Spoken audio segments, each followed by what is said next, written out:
তুলসী বলল রাধে গো, ওগো রাধে আমার গজপতির হার চাই না,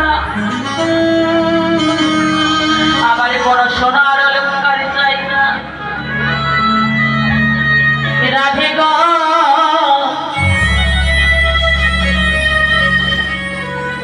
তুই তো হয়েছিস শ্রীকৃষ্ণ প্রিয়সী,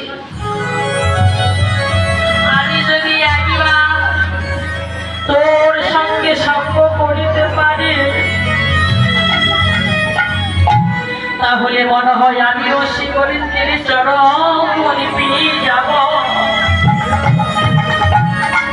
তাই শোনো শোনো রাধে, ও গো রাধে গো,